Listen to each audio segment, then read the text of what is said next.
Hello అండి, welcome to Renuka's culinary. ఇవాల్టి వీడియోలో టిఫిన్స్ అలాగే రైస్లోకి చాలా కమ్మగా ఉండే కందిపొడిని ఎలా తయారు చేసుకోవాలో చూసేద్దాం.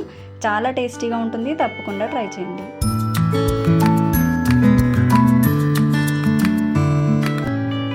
ఈ కందిపొడిని తయారు చేసుకోవడానికి ముందుగా స్టవ్ పై ప్యాన్ పెట్టుకోవాలి. ప్యాన్ కొంచెం వేడయిన తర్వాత 1 కప్ వరకు కందిపప్పుని యాడ్ చేసుకోవాలి. కందిపప్పు యాడ్ చేసుకున్న తర్వాత స్టవ్ని లో ఫ్లేమ్లో పెట్టుకొని బాగా కలుపుకుంటూ కమ్మగా స్మెల్ వచ్చేంత వరకు ఫ్రై చేసుకోవాలి. చూడండి, ఇలా కలుపుతూ ఫ్రై చేసుకుంటే ఈవెన్గా ఫ్రై అవుతుంది. ఇలా కలర్ చేంజ్ అయ్యి కమ్మటి వాసన వచ్చేటప్పుడు సెపరేట్ ప్లేట్లోకి తీసుకొని పెట్టుకోవాలి.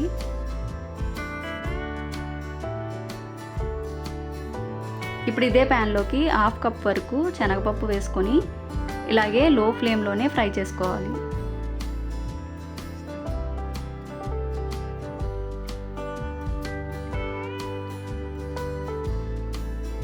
ఇలా శనగపప్పు కూడా బాగా ఫ్రై అయిన తర్వాత సేమ్ అదే ప్లేట్లోకి తీసుకోవాలి.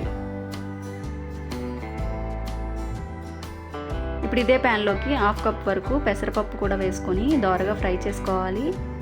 ఇలా పప్పులన్నిటినీ స్టవ్ని లో ఫ్లేమ్లో ఉంచుకొని ఫ్రై చేసుకోవడం వల్ల ఈవెన్గా ఫ్రై అవుతాయి, అలాగే చాలా టేస్టీగా ఉంటుంది. చూడండి, పెసరపప్పు కూడా బాగా ఫ్రై అయిపోయింది. ఇప్పుడు ఈ పెసరపప్పును కూడా ముందుగా తీసుకొని పెట్టుకున్న ప్లేట్లోకి వేసుకోవాలి.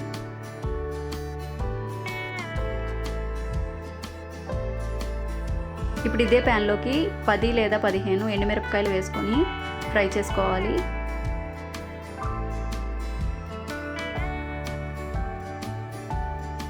ఇలా ఎండుమిరపకాయలు కొంచెం ఫ్రై అయిన తర్వాత 1 టేబుల్ స్పూన్ వరకు జీలకర్ర కూడా వేసుకొని దోరగా ఫ్రై చేసుకోవాలి. ఇలా ఎండుమిరపకాయలు జీలకర్ర కొంచెం ఫ్రై అయిన తర్వాత పప్పులు వేసుకున్న ప్లేట్లోకి వేసుకోవాలి. ఇప్పుడు వీటన్నిటిని బాగా చల్లారనివ్వాలి.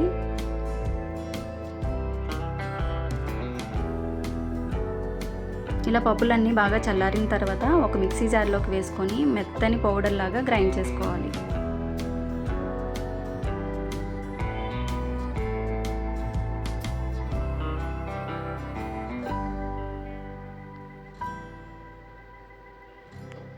ఇలా ఒకసారి గ్రైండ్ చేసుకున్న తర్వాత ఇందులో 1/2 టేబుల్ స్పూన్ వరకు ఉప్పును వేసుకొని మెత్తని పౌడర్ లాగా గ్రైండ్ చేసుకుంటే కమ్మనైన కందిపొడి రెడీ అయిపోతుంది. గ్రైండ్ చేసుకున్న కందిపొడిని ఒక గ్లాస్ జార్లో స్టోర్ చేసుకుంటే 3 to 4 months వరకు స్టోర్ ఉంటుంది. అలాగే ఇడ్లీ, దోశ, వేడి అన్నంలో వేసుకొని తింటే చాలా టేస్టీగా ఉంటుంది. మీరు కూడా తప్పకుండా ట్రై చేసి ఎలా వచ్చిందో కామెంట్ బాక్స్లో కామెంట్ చేయండి. అలాగే ఈ రెసిపీ మీకు నచ్చినట్లయితే ప్లీజ్ లైక్ చేయండి, షేర్ చేయండి. Thank you for watching.